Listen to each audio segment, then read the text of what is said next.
권리 산정 기준일 이후에 사면 끝이다? 재개발 투자자 10명 중 9명이 이렇게 알고 있습니다. 그런데 이건 완전히 잘못된 정보입니다. 진짜로 끝나는 건 권리 산정 기준일 이후에 만들어진 물건을 잡았을 때입니다. 권리 산정 기준일 이후에 매수하는 것과 권리 산정 기준일 이후에 생성된 물건을 사는 건 전혀 다른 이야기입니다. 이걸 구분하지 못하면 입주권이 아니라 물딱지를 사게 됩니다. 오늘은 권리 산정 기준일에 대한 오해를 완전히 정리하고 사업 유형별로 실제 거래 조건까지 한 번에 정리해 드리겠습니다. 먼저 재건축과 재개발의 차이부터 짚고 가겠습니다. 이 차이를 알아야 권리 산정 기준일이 왜 재개발에만 적용되는지 이해하실 수 있습니다. 재건축은 기존 아파트 단지를 대상으로 합니다. 이미 건물이 완성돼 있고 각 세대별로 소유권이 명확하게 나누어져 있습니다.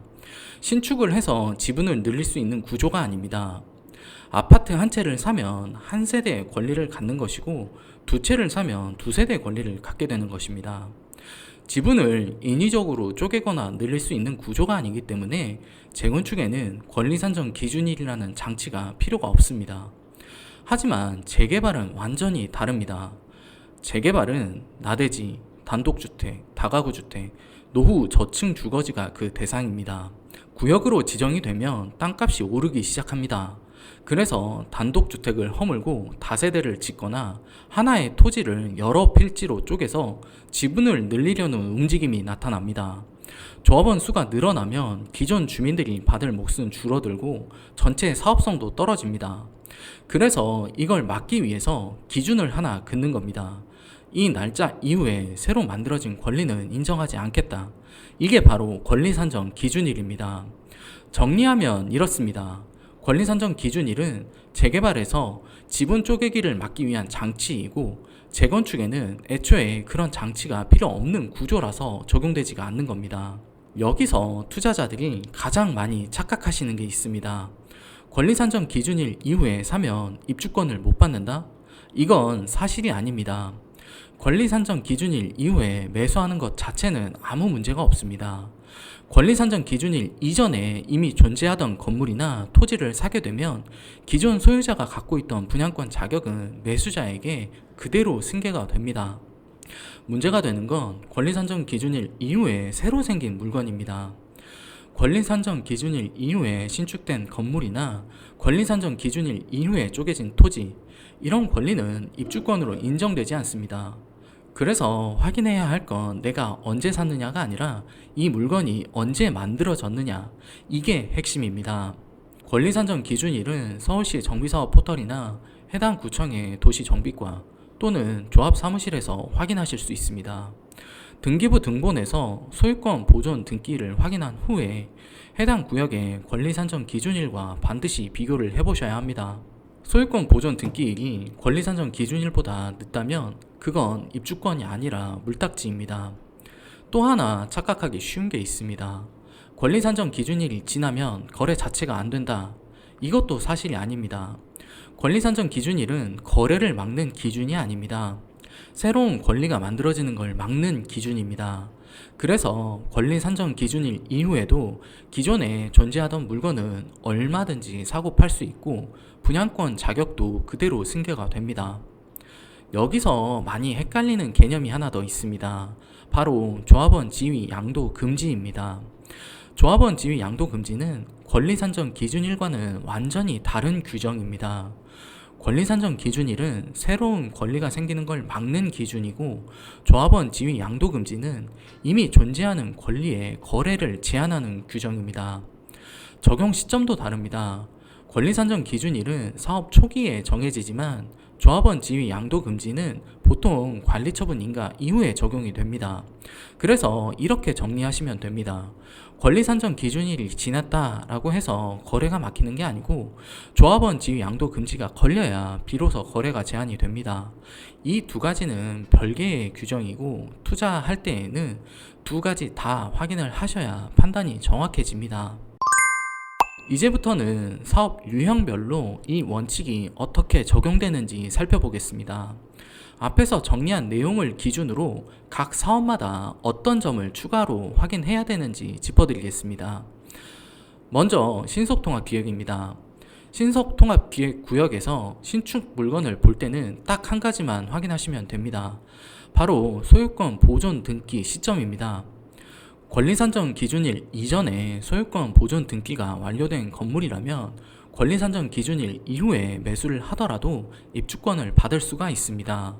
반대로 권리산정 기준일 이전에 건축 허가를 받았거나 공사 중이었더라도 소유권 보존 등기가 권리산정 기준일 이후에 됐다면 입주권이 인정되지 않습니다. 또 하나 주의해야 할 게 있습니다. 다물권자의 물건인데요. 이건 신축과 구축 모두 해당이 됩니다. 조합 설립일을 기준으로 다세대 주택을 한 사람이 소유한 형태, 즉 한 필지에서 여러 세대로 나누어져서 권리가 만들어진 구조라면 1가구 1주택 원칙에 따라서 한 세대만 입주권을 받고 나머지는 현금 청산이 됩니다. 신통구역에서 하나 더 확인해야 할 게 있습니다. 바로 토지거래 허가구역인데요. 권리 산정 기준일이 정해지면 토지거래 허가구역이 지정이 됩니다. 이때의 거래 방법은 두 가지입니다. 첫 번째로는 실거주 매수입니다. 잔금 당일에 전입하고 4개월 내에 잔금을 치르면서 2년간 실거주하는 조건으로 구청장 허가를 받으시면 됩니다. 실수요자 입장에서는 오히려 경쟁이 줄어든 구역에서 좋은 물건을 잡을 수 있는 기회입니다. 두 번째로는 임대사업자를 등록하는 방법입니다. 실거주가 어려운 경우에는 임대사업자로 등록을 해서 거래를 하시면 됩니다. 토지거래 허가구역이라고 해서 거래가 막히는 게 아닙니다. 방법을 알고 접근하면 충분히 괜찮은 물건을 취득하실 수가 있습니다. 다음은 모아타운입니다. 모아타운도 기본 원칙은 같습니다. 권리산정 기준일 이후에 새로 만들어진 권리는 인정되지 않습니다. 다만 모아타운은 거래 시점에서 차이가 나는 사업입니다. 모아타운은 조합 설립 인가 이후에는 조합원 지위 양도가 원칙적으로 제한이 됩니다. 하지만 예외가 있습니다. 1세대 1주택자이면서 5년 이상 보유하고 3년 이상 거주한 경우에는 조합 설립 인가 이후에도 조합원 지위 양도가 가능합니다. 이 세 가지 조건을 모두 충족해야 한다는 점 기억해 두셔야 합니다. 그래서 모아타운에서는 권리산정 기준일 뿐만 아니라 지금이 조합 설립 전인지 후인지 그리고 매도자가 예외 요건에 해당하는 물건인지를 같이 확인하셔야 합니다. 이제 나머지 세 가지 사업을 한 번에 정리해 보겠습니다. 역세권 시프트, 역세권 활성화 사업, 민간 도심 복합 개발 사업입니다. 이 세 가지 사업의 형태는 조금씩 다르지만 권리를 판단하는 구조는 동일합니다. 앞에서 정리한 원칙을 그대로 적용하시면 됩니다. 먼저 이 세 사업 모두 권리 산정 기준일이 지났다라고 해서 거래가 막히는 건 아닙니다. 권리 산정 기준일 이후에 사시더라도 권리 산정 기준일 이전에 이미 존재했던 물건이라면 입주권을 받으실 수 있습니다. 여기까지는 앞에서 설명드린 내용과 같습니다. 그런데 이 세 가지 사업에서 투자 판단을 가르는 진짜 기준은 권리 산정 기준일이 아닙니다. 핵심은 관리처분 인가 시점입니다.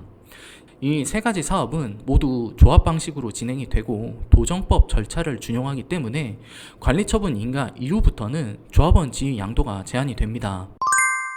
여기까지 보면 한 가지 의문이 생길 수 있습니다. 사업마다 확인해야 할 게 다른데 결국 뭘 기준으로 봐야 하는 건가 라는 부분인데요. 답은 간단합니다. 내가 보는 물건이 신축인지 기존 물건인지 이걸 먼저 구분하시면 됩니다. 신축 빌라를 보실 때에는 두 가지만 확인하시면 됩니다. 첫 번째는 해당 구역의 권리 산정 기준일을 확인해야 합니다. 두 번째로는 물건의 소유권 보존 등기일 또는 착공 신고일을 확인합니다. 신통, 역세권 시프트, 역세권 활성화, 민간 도심 복합 개발 사업은 소유권 보존 등기 기준이고 모아타운은 착공 신고가 기준입니다. 권리 산정 기준일 이후에 구입을 하시면 물딱지가 되는 겁니다. 그리고 두 번째로 기존 빌라를 보실 때는 세 가지를 확인하시면 됩니다. 첫 번째로 현재 사업 단계를 확인해야 합니다. 모아타운은 조합 설립 인가 이후부터 조합원 지위가 양도가 제한이 되고 나머지 사업은 관리처분 인가 이후부터 제한이 됩니다. 그 전까지는 매수를 해도 조합원 지위가 승계가 됩니다. 두 번째는 토지거래 허가구역 지정 여부를 확인하셔야 됩니다. 지정된 구역이라면 실거주 매수 또는 임대사업자 등록으로 진입을 하시면 됩니다. 세 번째로 모아타운이라면 예외 요건을 확인하셔야 됩니다. 1세대 1주택자, 5년 보유, 3년 거주 조건을 모두 충족하면 조합 설립 인가 이후에도 양도가 가능합니다. 이렇게 구분해서 보시면 권리 산정 기준일에 대한 실수는 없을 겁니다. 마지막으로 정리하겠습니다. 권리 산정 기준일은 거래를 막는 날이 아닙니다. 새로운 권리 생성을 막는 기준일 뿐입니다. 진짜 중요한 건 조합원 지위 양도가 언제부터 제한이 되느냐, 바로 이 시점입니다. 이 기준만 정확히 알고 있으면 권리 산정 기준일 이후에 사면 무조건 입주권이 안 나온다 라는 오해에서 완전히 벗어나실 수 있습니다.